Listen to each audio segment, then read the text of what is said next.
नमस्कार, जय हिंद प्यारे साथियों। स्वागत है आप सभी का आपके अपने यूट्यूब चैनल अमन स्टडी पॉइंट में।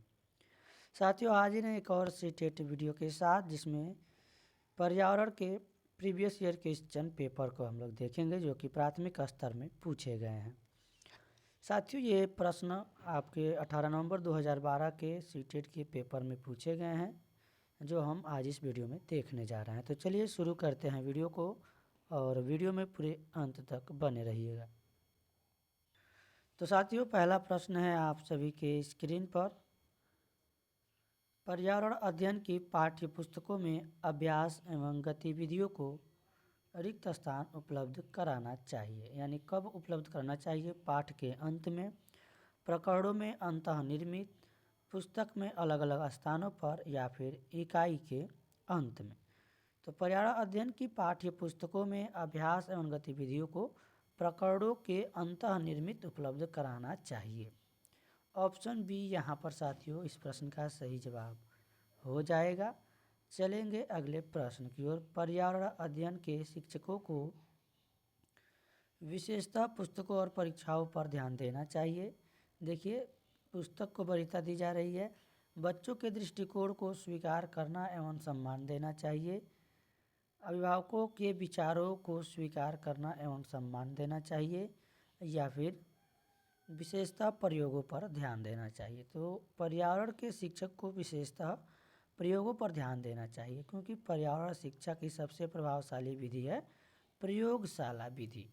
तो ऑप्शन डी यहाँ पर हमारा सही जवाब हो जाएगा। इसमें क्या होगा? प्रयोगशाला विधि में जो बच्चे हैं ज्ञान की प्राप्ति स्वयं प्रयोग करके स्वयं के द्वारा कर सकते हैं। तो डी के साथ जो है आंसर लगाएंगे। अगला प्रश्न है कि प्राथमिक स्तर पर बच्चे का आकलन करने का सर्वश्रेष्ठ तरीका है किसका प्रयोग करना? आवधिक परीक्षाएं, गृह कार्य, योगात्मक कार्य, या फिर पोर्टफोलियो। तो यहाँ पर सबसे सर्वश्रेष्ठ तरीका हो जाएगा पोर्टफोलियो। ऑप्शन डी के साथ आंसर लगाएंगे। अगला प्रश्न है आप सभी के स्क्रीन पर। एक शिक्षक पढ़ाते समय श्रव्य दृश्य सामग्रियों एवं शारीरिक गतिविधियों का प्रयोग करता है, क्योंकि ये शिक्षार्थियों को दिशा परिवर्तन उपलब्ध कराते हैं, अधिगम वृद्धि में अधिकतम इंद्रियों का उपयोग करते हैं, या फिर शिक्षक को आराम उपलब्ध कराते हैं। आराम वाला तो सिस्टम यहाँ से हटा दीजिए, ये वाला ऑप्शन नहीं होगा। प्रभावी आकलन को सुगम बनाते हैं। तो देखिए, पॉजिटिव जो हमारा सबसे अधिक कौन है? अधिगम वृद्धि में अधिकतम इंद्रियों का उपयोग करते हैं। तो यहाँ पर बी वाला ऑप्शन हमारा सही जवाब हो जाएगा। चलेंगे अगले प्रश्न की ओर, देखेंगे अगले प्रश्न को। और अगला प्रश्न आपका स्क्रीन पर ये रहा। सीमा प्रत्येक पाठ को रटकर तुरंत सीख लेती है, जबकि लीना चर्चा एवं ब्रेनस्टॉर्मिंग यानी मस्तिष्क आलोड़न के बाद प्रत्येक पाठ को समझती है। यह रिक्त स्थान के विकासात्मक सिद्धांत की ओर संकेत, यानी किसकी ओर संकेत करता है? तो इस पे हमने टॉपिक वाइज वीडियो में व्यक्तिक विभिन्नता वाला चैप्टर कराया था, आपको जाकर चैनल पर प्लेलिस्ट में देख लीजिएगा। व्यक्तिक भिन्नताओं का यहाँ पर आंसर हमारा सही हो जाएगा ऑप्शन ए। अगला प्रश्न आपका यह है कि रिक्त स्थान के अलावा निम्नलिखित पर्यावरण अध्ययन पढ़ाने की विधियां हैं। समस्या, सहयोगात्मक अधिगम, निर्देशित खोज, या फिर व्याख्यानों द्वारा स्पष्ट करने। तो देखिए, यहाँ तो पहले पूछा गया है कि अलावा, तो अलावा कौन सा? व्याख्या। इसमें हमने बताया था कि प्राथमिक स्तर पर व्याख्या नहीं लेना है, निगेटिव में आता है। तो समस्या, सहयोगात्मक अधिगम, निर्देशित खोज, ये सभी पर्यावरण अध्ययन पढ़ाने की विधियां हैं, जबकि व्याख्यान द्वारा स्पष्ट करना ये नहीं है। तो डी हमारा इस प्रश्न का सही जवाब हो जाएगा। और अगला प्रश्न है आप सभी के स्क्रीन पर कि पर्यावरण अध्ययन की कक्षा में संकल्पनाओं को स्पष्ट करने के लिए कविताओं और कहानी कथन का प्रयोग करना किसकी सहायता करता है, यानी किस में सहायता करता है? ऑप्शन आप सभी की स्क्रीन पर है। सही दिशा में विद्यार्थियों की ऊर्जा का समीकरण करने में, पाठ को आनंदमयी और रोचक बनाने में, स्थानीय एवं वैश्विक स्तर पर संसार की प्रकृति को खोजने और कल्पना करने की योग्यता को बढ़ावा देने में या फिर शिक्षार्थी में निहित भाषा एवं संस्कृति विविधताओं का ध्यान रखने में। तो सबसे सटीक आपका ऑप्शन सी यहाँ पर आंसर हो जाएगा। सी के साथ आंसर लगाएंगे। अगला प्रश्न है कि डिसलेक्सिया मुख्यतः कौन सी समस्या के साथ संबंधित होता है। तो डिसलेक्सिया, डिस्ग्राफिया, डिस्कैल्कुलिया, तीनों जो है आप याद रखेंगे। यहाँ पर डिसलेक्सिया आपका मुख्यतः पढ़ने की समस्या के साथ संबंधित है। ऑप्शन सी आपका सही जवाब हो जाएगा।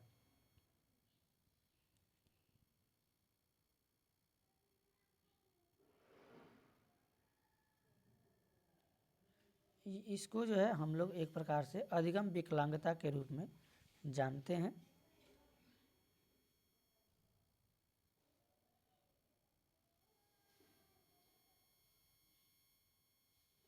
अगला प्रश्न है कि सहयोगात्मक अधिगम में पुराने एवं अधिगम दक्ष विद्यार्थी छोटे एवं कम कुशल विद्यार्थियों का आकलन करते हैं। इसका परिणाम है उच्च नैतिक विकास,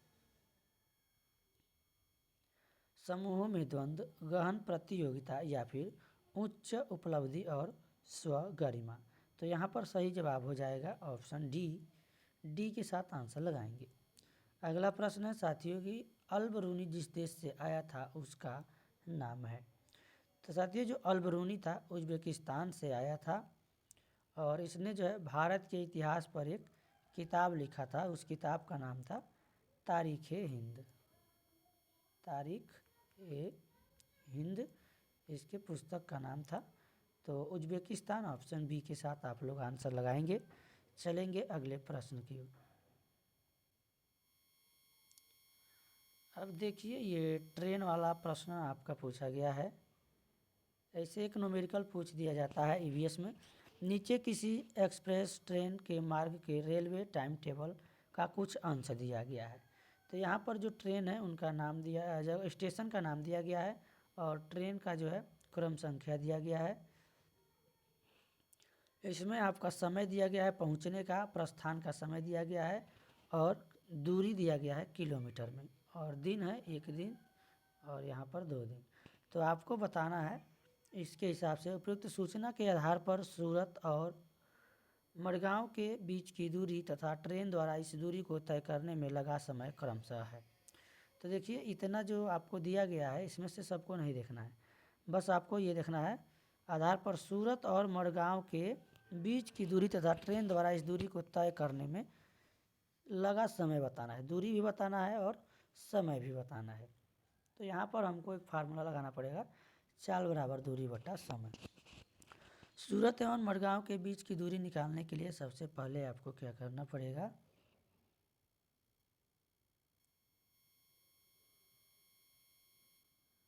आपको यहाँ पर इनके बीच की दूरी निकालने के लिए ये गाड़ी जो है सूरत यहाँ पे है, आप देख रहे हैं क्रम संख्या 4 वाली, और मडगांव देख रहे हैं क्रम संख्या 7 वाली।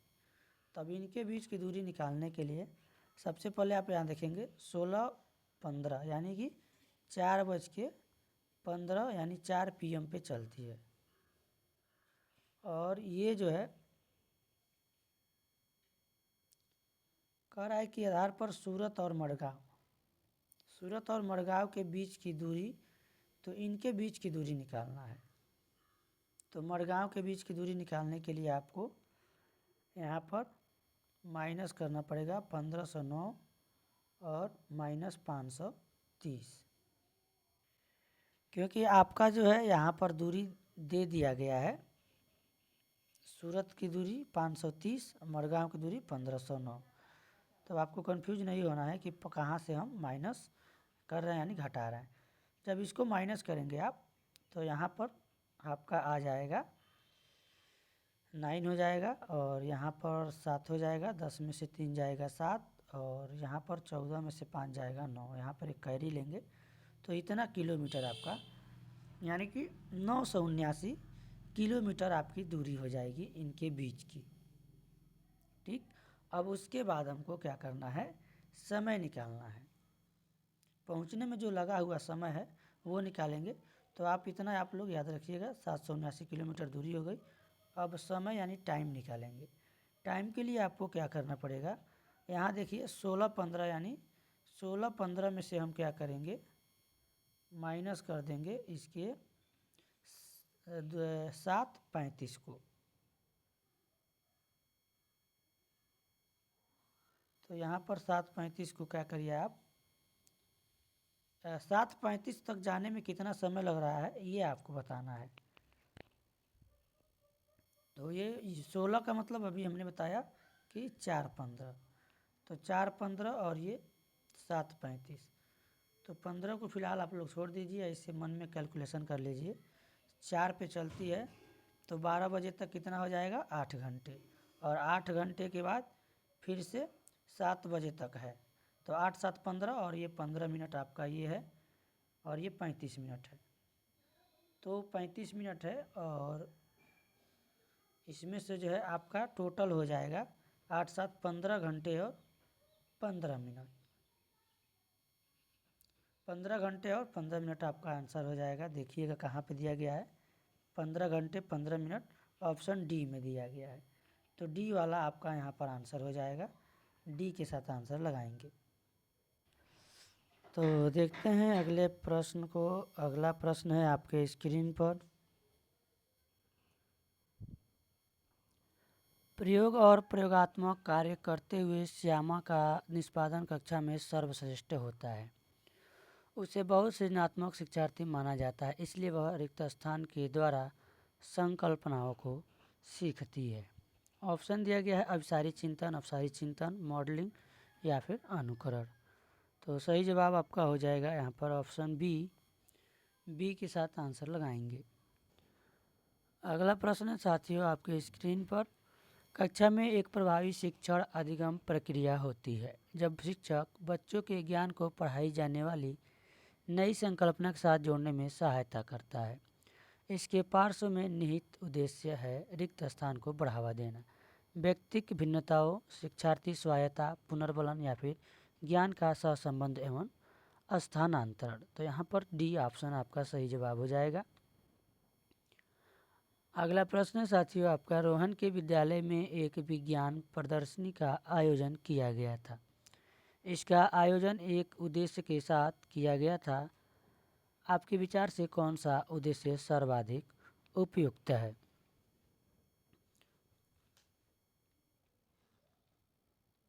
तो ऑप्शन है शिक्षार्थियों के लिए सृजनात्मक माध्यम उपलब्ध कराना, विद्यालय का नाम प्रसिद्ध करना, अभिभावकों को संतुष्ट करना या फिर विभिन्न व्यवसायों के लिए विद्यार्थियों को प्रशिक्षित करना।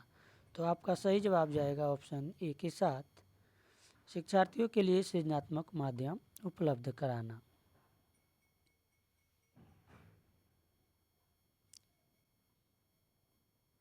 अगला प्रश्न साथियों, रिक्त स्थान के अलावा बच्चे के विकास को आकार देने वाले वातावरणीय कारकों में निम्नलिखित सभी शामिल है, संस्कृति, शिक्षा की गुणवत्ता, पौष्टिकता या फिर शारीरिक गठन। तो यहाँ पर शारीरिक गठन ऑप्शन डी सही जवाब हो जाएगा। इसके अतिरिक्त बच्चे के विकास को आकार देने वाले वातावरणीय कारक, इसमें संस्कृति भी शामिल है, पौष्टिकता भी शामिल है और शिक्षा की गुणवत्ता भी शामिल है।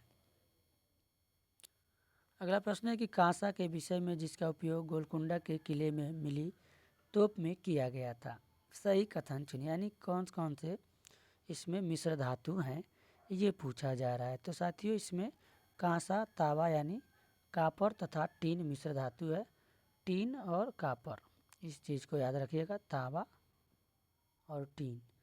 तो आंसर लगाएंगे ऑप्शन बी के साथ। चलेंगे अगले प्रश्न की ओर। एक ही तरह की फसल बार बार उगाने और बहुत से रसायनों का उपयोग करने से क्या होता है, जो मृदा है उसकी उर्वरा शक्ति नष्ट हो जाती है, यानी ख़त्म हो जाती है, समाप्त हो जाती है। तो कह रहा है सिंचाई के लिए उपयुक्त बन जाती है, उर्वर उपजाऊ बन जाती है, उपयोगी नहीं, यहाँ पर बंजर। तो देखिए उर्वरा शक्ति नष्ट हो जाती है यानी क्या होती है, बंजर हो जाती है। तो ए के साथ आंसर लगाएंगे। चलेंगे अगले प्रश्न की ओर। और अगला प्रश्न आपका यह है कि निम्नलिखित में से लेह और लद्दाख के मकानों की विशेषता चुनिए। पेड़ के तनों से बनी लकड़ी की ढालू छतें, निचली मंजिल में कोई खिड़की नहीं, पत्थर मिट्टी और चूने से बनी मोटी दीवारें और लकड़ी के फर्श। देखिए वहाँ पर लकड़ी के फर्श होते हैं और जो निचला मंजिल होता है, निचला मंजिल, उसमें कह रहा है कि निचली मंजिल में कोई खिड़की नहीं होती है। तो इसमें इसकी विशेषता ये होती है साथियों, इस मकानों की विशेषताओं में ये लकड़ी के फर्श होते हैं, ये वाला सही है। पत्थर मिट्टी और चूने से बनी मोटी दीवारें भी मोटी होती हैं और निचली मंजिल में कोई खिड़की भी नहीं होती है। तो यहाँ पर ऑप्शन हमारा बी, सी और डी, जो कि ऑप्शन ए में है, ए वाला सही जवाब हो जाएगा। अगला प्रश्न है कि तरुण भारत संघ नामक समूह संबंधित है, विशेष रूप से सक्षम बच्चों को सिखाने में मदद करने से, स्कूल में दोपहर का पका हुआ भोजन उपलब्ध करवाने से, आर्थिक रूप से कमजोर वर्गों के बच्चों के लिए निःशुल्क कोचिंग कक्षाएं चलवाने से, या फिर पुरानी झीलें पुनर्निर्मित करने से। तो यहाँ पर जो तरुण भारत संघ नामक समूह है, यह पुरानी झीलों को पुनर्निर्मित कराने से संबंधित है। सही जवाब आपका हो जाएगा साथियों ऑप्शन नंबर डी। चलेंगे अगले प्रश्न की ओर, देखेंगे अगले प्रश्न को। अगला प्रश्न आपका यह है साथियों कि सांपों के संदर्भ में सही कथन चुनिए। हमारे देश में केवल 4 तरह के जहरीले सांप पाए जाते हैं। इसमें शायद नीचे ऑप्शन दिया गया है ABCD। हाँ, अब यहाँ पे देख लेते हैं। ये कथन है, नाग कोबरा जहरीले सांपों का एक प्रकार है। जहरीले सांप के 4 खोखले दांत होते हैं। देखिए 4 खोखले दांत नहीं होते हैं।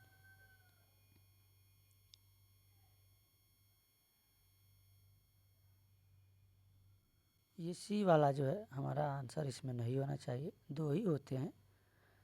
जब सांप किसी व्यक्ति को काटता है तो जहर इन खोखले दांतों से उनके शरीर में, ये सही है कि चला जाता है। सांप के काटने की दवाई सांप के जहर से ही बनाई जाती है।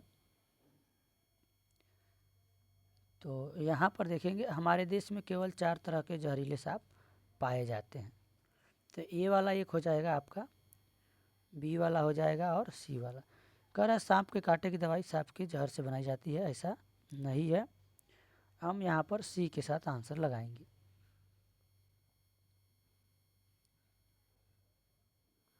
निम्नलिखित में से पेट्रोलियम के सही अभिलक्षण चुनिए। बदबूदार पतला पीला द्रव, ये पेट्रोलियम के बारे में पूछा गया है। अच्छी गंध का पतला नीला रंगीन द्रव, बिना गंध का गाढ़ा तथा गहरे रंग का तरल, या फिर बदबूदार गाढ़ा गहरे रंग का तेल। तो यहाँ पर डी वाला हो जाएगा, बदबूदार गाढ़ा गहरे रंग का तेल। डी के साथ आंसर लगाएंगे। अगला प्रश्न है साथियों आपका जो ये बीमारी यानी डिजीज से है। निम्नलिखित में से रोगों का वह समूह चुनिए जो मच्छरों से फैलता है। तो मच्छरों से फैलता है साथियों डेंगू, मलेरिया और चिकनगुनिया। ऑप्शन बी यहाँ पर आपका सही जवाब हो जाएगा। अगला प्रश्न दिया गया है कि मधुबनी चित्रों को बनाने के लिए चित्रकारों द्वारा उपयोग किए जाने वाले रंग कैसे होते हैं। तो ये रंग होते हैं साथियों पीसे हुए चावल के रंगीन घोल। ऑप्शन सी यहाँ पर सही जवाब हो जाएगा। और अगला प्रश्न है कि एक पब्लिक स्कूल में प्रत्येक कक्षा में लगभग 2 से 3 बच्चे आवश्यकता वाले हैं। कुछ बच्चे शारीरिक या मानसिक रूप से विकलांग यानी बाधित हैं। ये बच्चे अन्य बच्चों के साथ उसी कक्षा में एक साथ पढ़ते हैं। उपयुक्त पब्लिक स्कूल निम्न में से किसका अनुपालन करता है। तो जहाँ पर बिना किसी भेदभाव के बच्चों को अलग नहीं किया जाता है, यानी एक छत के नीचे एक साथ शिक्षा दी जाती है, उसे हम समावेशी शिक्षा कहते हैं। ऑप्शन ए इस प्रश्न का आपका सही जवाब हो जाएगा। अगला प्रश्न है साथियों आप सभी के स्क्रीन पर, और प्रश्न आपका ये, घर्षण के विषय में चर्चा करते समय एक शिक्षिका ने इस संकल्पना की व्याख्या करते हुए बहुत से उदाहरण दिए। इनमें से कुछ ऐसे उदाहरण जिनमें घर्षण हमारे दैनिक जीवन में उपयोगी है। उस शिक्षक ने कक्षा में जो नीचे दिए गए हैं, हम पेन की नोक और कागज़ के बीच घर्षण होने के कारण ही लिख पाते हैं। तो सही बात है, अगर घर्षण नहीं होगा तो कलम चलेगा ही नहीं, यानी हम नहीं लिख पाएंगे।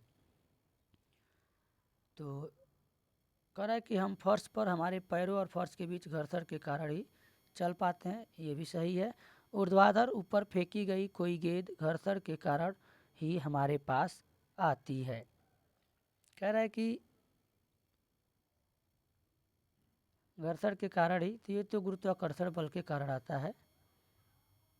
चलिए अगला देखते हैं। ऊर्ध्वाधर ऊपर फेंकी गई कोई गेंद घर्षण के कारण ही हमारे पास वापस लौट आती है। ये तो सी वाला गुरुत्वाकर्षण बल के कारण होता है। घर्षण के कारण ही हम किसी गतिशील वाहन को ब्रेक लगाकर रोकते हैं, तो डी वाला भी सही है। तो पहले तो डी में यहाँ पर डी दिया नहीं गया है, तो डी वाला ऑप्शन होगा नहीं।